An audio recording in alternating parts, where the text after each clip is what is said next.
বন্ধুরা, জঙ্গলের একটি নিয়ম আছে।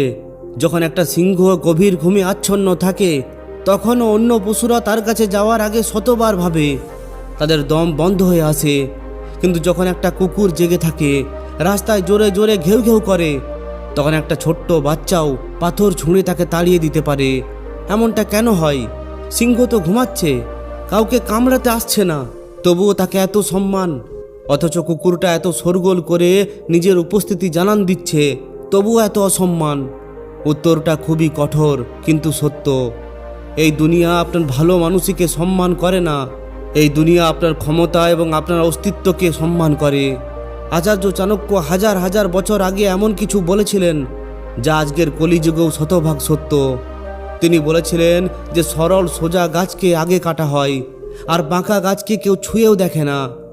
সমাজে যে ব্যক্তি খুব সরল, যে সবার সাথে একমত, এই দুনিয়া তাকেই সবার আগে স্বীকার করে।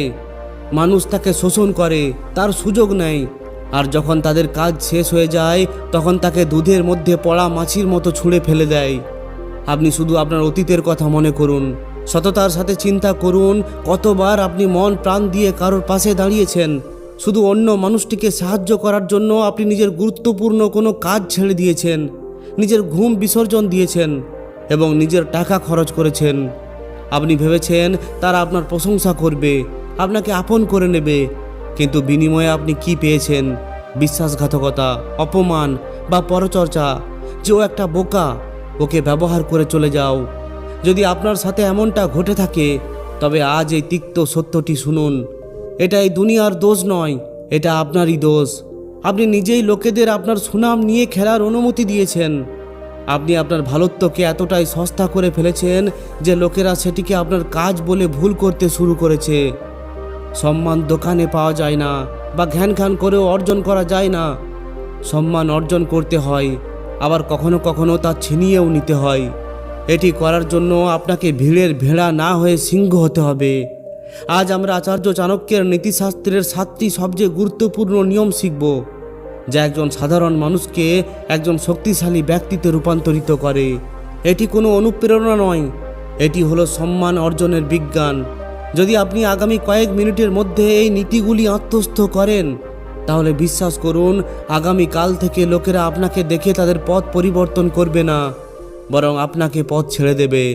সুতরাং আসুন সম্মান অর্জনের প্রথম নিয়মটি বুঝি। প্রথম নিয়মটি হলো খুব সহজেই উপলব্ধ হওয়া বন্ধ করুন। আচার্য চাণক্য বলেন যে নদীতে যেখানে জল অবিরাম বয়ে চলে, সেখানে মানুষ তাদের নোংরা কাপড় কাচতে এবং আবর্জনা ফেলতে ব্যবহার করে, কিন্তু মরুভূমিতে যেখানে জল সহজে পাওয়া যায় না, তা সোনার মতো মূল্যবান। মানুষের মন এই একইভাবে কাজ করে। যা সহজেই পাওয়া যায় তা হলো অকেজো। এবার নিজের দিকে তাকান। আপনি কি সেই ধরনের মানুষ যাকে যে কোনো মুহূর্তে ডাকলেই আপনি সঙ্গে সঙ্গে হাজির হয়ে যান? কোনো এক বন্ধু ফোন করলো আর আপনি আপনার কাজ ফেলে চলে এলেন। বস ছুটির দিন কোনো কাজ দিয়েছে আর আপনি তা করে চলেছেন। কোনো আত্মীয় তার বোঝা আপনার ওপর চাপিয়ে দিয়েছে আর আপনি নীরবে তা কাঁধে তুলে নিয়েছেন। আপনি ভাবেন যে আপনি সাহায্য করছেন, কিন্তু সত্যিটা হলো আপনি বোকামির কাজ করছেন। যখন আপনি সব সময় অন্যের জন্য নিজেকে মুক্ত রাখেন, তখন এটি মানুষকে এই সংকেত দেয় যে এই ব্যক্তির কোনো আত্মমর্যাদা নেই, সে একজন মূল্যহীন ব্যক্তি। আর মনে রাখবেন, অন্তর সারশূন্য মানুষকে কেউই সম্মান করে না, তারা যতই ভালো হোক না কেন। তাই আজ থেকেই আরেকটু মূল্যবান হতে শিখুন, মানুষকে না বলতে শিখুন। আপনি ব্যস্ত থাকলে সহজভাবে বলুন যে আমার সময় নেই। ফোন বাজলেই চাকরের মতো ছুটে যাওয়া বন্ধ করুন। মানুষকে একটু অপেক্ষা করতে শেখান। কেবল তখনই তারা এর কদর করবে যখন আপনি মানুষকে বোঝাবেন যে আপনার সময় মূল্যবান। আপনি যদি নিজেকে অবাধে বিলিয়ে দেন, তবে এই দুনিয়া আপনাকে ভাঙা জিনিস হিসাবে বিক্রি করে দেবে। দ্বিতীয় নীতিটি হলো নীরবতার ক্ষমতা। চাণক্য বলেন, বোকা তার জিহ্বার দ্বারা নিহত হয়, আর জ্ঞানী তার নীরবতার দ্বারা শাসন করে। কোনো জঙ্গলের দিকে ধ্যান দেবেন, সেখানে সিংহ গর্জন করে, কিন্তু সে দিনে 24 ঘন্টা গর্জন করে না। সে কেবল তখনই শব্দ করে যখন তার শক্তি দেখানোর প্রয়োজন হয়। কিন্তু একটি ব্যাঙ সারা দিন ধরে ডাকে, আর কেউ তাকে ভয়ও পায় না। আমাদের মধ্যে 90% লোকেরাই এই ভুলটি করে থাকি। আমরা খুব বেশি কথা বলি, আমরা সব কিছু নিয়ে আমাদের মতামত দিই, আমরা সবাইকে আমাদের দুঃখের গল্প, আমাদের পরিকল্পনা, আমাদের স্বপ্ন বলে বেড়াই। আমরা মনে করি যে বেশি কথা বললে আমাদের আরও বেশি বুদ্ধিমান বলে মনে হবে, কিন্তু বাস্তবতা হলো এর বিপরীত। যখন আপনি খুব বেশি কথা বলেন তখন আপনার আসল উদ্দেশ্য প্রকাশ হয়ে যায়। আপনি আপনার মূল্য হারিয়ে ফেলেন। লোকেরা আপনার কথাকে গুরুত্ব দেওয়া বন্ধ করে দেয়। তারা বলে, আরে ওকে বলতে দাও, ও তো শুধু বকবক করতেই অভ্যস্ত। কিন্তু অন্যদিকে 4 জনের মধ্যে সম্পূর্ণ চুপচাপ বসে থাকা মানুষটির কথা ভাবুন। সে শুনছে কিন্তু কথা বলছে না। তার চোখ সব কিছু দেখছে। তার নীরবতা অন্য ব্যক্তিকে অস্বস্তিতে ফেলে। লোকেরা ভাবতে বাধ্য হয় যে তার মনে কি চলছে। আর এরপর যখন সে মুখোশ খোলে তখন সবাই চুপ হয়ে যায়। কেন? কারণ লোকেরা জানে যে সে যদি কথা বলে তবে তা নিশ্চয়ই শক্তিশালী কিছু হবে। নীরবতা এমন একটি অস্ত্র যা বিনা যুদ্ধে অন্য ব্যক্তিকে পরাজিত করতে পারে। তাই আর একটু গভীর হন। এমন খোলা বই হবেন না যা যে কেউ পড়ে ফেলে দিতে পারে। তৃতীয় নিয়মটি হলো, বীজ না থাকলেও গর্জন করা বন্ধ করবেন না। এটি চাণক্যের সবচেয়ে বিখ্যাত গল্প, যা আমাদের সঠিক জীবনযাপনের রাস্তা দেখায়। এটি মনোযোগ দিয়ে শুনুন। একবার একটি বিষধর সাপ কামড়ানো বন্ধ করে দিয়েছিল, কারণ একজন সন্ন্যাসী তাকে হিংস্র হতে নিষেধ করেছিলেন। এর ফল কি হয়েছিল? গ্রামের ছেলেমেয়েরা ওই সাপটিকে পাথর ছুঁড়তে শুরু করে আর লেজ ধরে টানতে থাকে। ধীরে ধীরে তাদের আঘাতে সাপটি আধমরা হয়ে পড়ে। এরপর সন্ন্যাসী ফিরে এসে সাপটার অবস্থা দেখে তাকে বকা দিয়ে বলেন, আরে বোকা, আমি তোকে কামড় দিতে বারণ করেছিলাম, কিন্তু তোকে গর্জন করে ভয় দেখাতে মানা করিনি। এই গল্পটা আজকের অফিস, কলেজ আর পারিবারিক রাজনীতির সাথে পুরোপুরি মিলে যায়। যদি আপনি অতিরিক্ত ধার্মিক সাজার চেষ্টা করেন তবে এই দুনিয়া আপনাকে চিবিয়ে খাবে। এটা ভদ্রতা দেখানোর সময় নয়। এর মানে এই নয় যে আপনার খারাপ হয়ে যাওয়া বা মানুষের ক্ষতি করা উচিত। এর মানে হলো লোহার মতো নিজের সীমানা মজবুত করা। যদি কেউ আপনাকে অপমান করে, যদি কেউ ঠাট্টা করে, আপনার মর্যাদায় আঘাত করে, তবে তাদের এটা বোঝানো জরুরি যে আপনি তা সহ্য করবেন না। আপনার চোখে এমন তীক্ষ্ণতা রাখুন যে অন্য ব্যক্তি আপনার সাথে দুর্ব্যবহার করার আগে 100 বার ভাবে। চুপচাপ সহ্য করা মহত্ব নয়, এটা দুর্বলতা। নিজের মেরুদণ্ড সোজা রাখুন। লোকেদের জানা উচিত যে আপনি ভালো, কিন্তু যদি তার সীমা অতিক্রম করে তবে আপনি জানেন কিভাবে জবাব দিতে হয়। আমাদের এই সমাজ তাদেরই সম্মান করে যাদের রক্ষা করার এবং ধ্বংস করার শক্তি আছে। চতুর্থ নিয়মটি হলো নিজের পোশাক ও শরীরের উন্নতি করা। চাণক্যের একটি শ্লোক আছে যার অর্থ, ভেতরের গুণাবলী পরে দেখা যায় কিন্তু বাহ্যিক রূপই প্রথম। এটি এই জগতের এমন এক সত্য যা আমরা প্রায়শই ভুলে যাই। আমরা মনে করি সরলতাই সব কিছু, কিন্তু মনে রাখবেন, সরলতা এবং দারিদ্রতা দেখানোর মধ্যে বিশাল পার্থক্য আছে। যদি একজন রাজা তার রাজকীয় পোশাক খুলে ছিন্ন বস্ত্র পরিধান করেন তবে প্রজারা তাকে রাজা হিসাবে মেনে নিতে অস্বীকার করবে।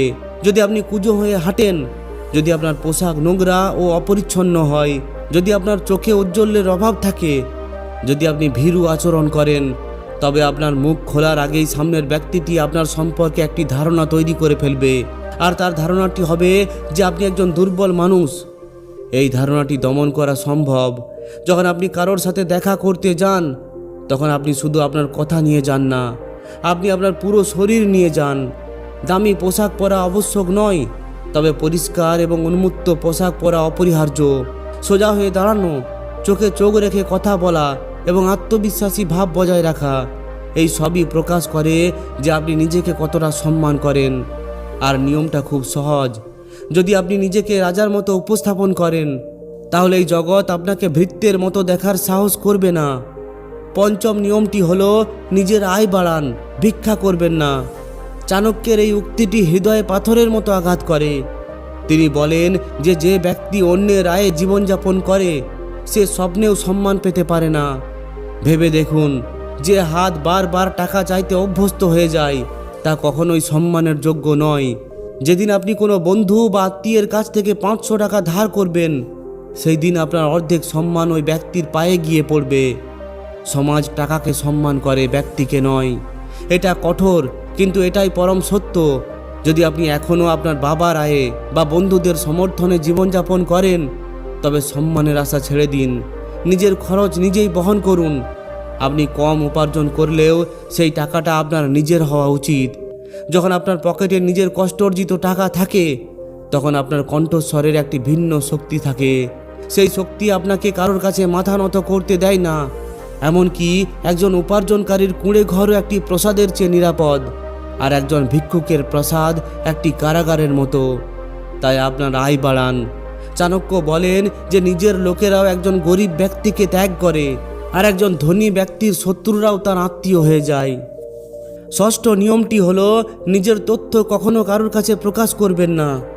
চাণক্য নীতিতে বলা হয়েছে যে একজন জ্ঞানী ব্যক্তির সর্বদা তিনটি জিনিস মাটির গভীরে লুকিয়ে রাখা উচিত: তাদের পারিবারিক কলহ, তাদের নিজেদের অপমান এবং তাদের আর্থিক ক্ষতি। আজকাল মানুষের মধ্যে সহানুভূতি চাওয়ার একটি রোগ আছে। তারা একটু দুঃখ পেলেই তাদের দুঃখের কাহিনী সারা বিশ্বকে বলতে শুরু করে। তারা ভাবে যে লোকেরা তাদের সাথে কাঁদবে, কিন্তু এই মূর্খ ফাঁদ থেকে বেরিয়ে আসুন। এই দুনিয়া দর্শকদের জন্য। যখন আপনি আপনার ক্ষত দেখান, লোকেরা আপনার সামনে তাদের দুঃখ প্রকাশ করে, কিন্তু যারা আপনার পিছনে আপনাকে নিয়ে হাসে, তারা বলে, দেখো সে কত গরিব। মনে রাখবেন, কেউ একজন গরিব ব্যক্তিকে সম্মান করে না। তাদের জন্য কেবল করুণা হয়, আর আপনার সম্মান প্রয়োজন, করুণা নয়। যদি কেউ আপনাকে অপমান করে, তবে তা গিলে ফেলুন, আপনার মুখে তা প্রকাশ হতে দেবেন না। যদি ব্যবসায় ক্ষতি হয়, তবে তা আপনার হাসির আড়ালে লুকিয়ে রাখুন, কারণ এই জগৎ যদি জানতে পারে যে আপনি ভেতর থেকে ভেঙে পড়েছেন, তবে তারা আপনাকে ইটের মতো ব্যবহার করবে এবং তাদের পায়ের নিচে পিষে ফেলবে। আপনার চোখের জলকে তামাশা করবেন না। সপ্তম এবং সর্বশেষ নিয়ম হলো নিজের কাজে পারদর্শী হওয়া। আচার্য চাণক্য বলেন যে একজন মানুষ যতই সুন্দর হোক না কেন, সে যতই সম্ভ্রান্ত পরিবারের জন্মগ্রহণ করুক না কেন, যদি তার প্রতিভা না থাকে, যদি সে কোনো কিছু করতে না জানে, তবে সে এমন এক ফুলের মতো যা দেখতে লাল কিন্তু যার কোনো সুগন্ধ নেই। আর এমন ফুল কেউ ঈশ্বরের চরণে অর্পণ করে না। বন্ধুরা, ওপরের 6টি নিয়ম আপনাকে মানুষের নজরে আনতে পারে, কিন্তু এই সপ্তম নিয়মটি আপনাকে এতটাই সম্মানীয় করে তোলে যে মানুষ আপনার সামনে মাথা নত করতে বাধ্য হয়। আর সেই নিয়মটি হলো নিজের কাজে পারদর্শী হওয়া। এটি এই জগতের এক অত্যন্ত কঠোর সত্য। জগৎ আপনার রূপকে ভালোবাসে না, জগৎ আপনার গুণকে ভালোবাসে না, জগৎ আপনার প্রয়োজনকে ভালোবাসে। যেদিন আপনি কোনো কিছুতে এতটাই পারদর্শী হয়ে উঠবেন যে আপনার মতো আর কেউ থাকবে না, সেদিন সারা বিশ্বকে আপনার সামনে মাথা নত করতে অভিবাদন জানাতে হবে। ভেবে দেখুন তো, একজন রাজাও অসুস্থ হলে চিকিৎসকের সামনে তিনি মাথা নত করেন কেন? কারণ সেই সময়ে রাজার ক্ষমতা অকেজ, চিকিৎসকের জ্ঞানই আসল। যখন আপনি আপনার কাজে দক্ষ হয়ে ওঠেন, তখন লোকেরা আপনার ত্রুটিগুলো খেয়ালও করে না। আপনি যদি আপনার কাজে ভালো হন, লোকেরা আপনার রাগ এবং মেজাজকেও সম্মানজনক বলে মনে করে। কিন্তু আপনি যদি কিছুই না জানেন, যদি অলস হন, তাহলে আপনি যতই সুন্দর পোশাক পরুন বা যতই মিষ্টি করে কথা বলুন না কেন, লোকেরা আপনাকে আড়ালে বোঝা বলেই ডাকবে। তাই সম্মান পাওয়ার জন্য মানুষের পেছনে ছোটা বন্ধ করুন। সম্মান অর্জন করতে নিজের যোগ্যতার পেছনে ছুটুন। নিজেকে এতটাই বুদ্ধিমান এবং দক্ষ করে তুলুন যে যখন আপনি মানুষের মাঝে দাঁড়াবেন, লোকেরা বলবে যে এই মানুষটি যা স্পর্শ করে সেটাই শোনা হয়ে যায়। এটাই প্রকৃত সম্মান। সুতরাং বন্ধুরা, এই ছিল আচার্য চাণক্যের সেই 7টি নিয়ম, যা একজন সাধারণ মানুষকেও বিশেষ করে তুলতে পারে। এর থেকে আমরা নীরব থেকে ভয় দেখাতে শিখেছি। আমরা শিখলাম যে সোজা নয়, বরং একটু বাঁকা হতে হবে। আপনাকে রাজার মতো দেখতে হতে হবে। সম্মানের জন্য ভিক্ষা না করেই আপনাকে তা চাইতে হবে।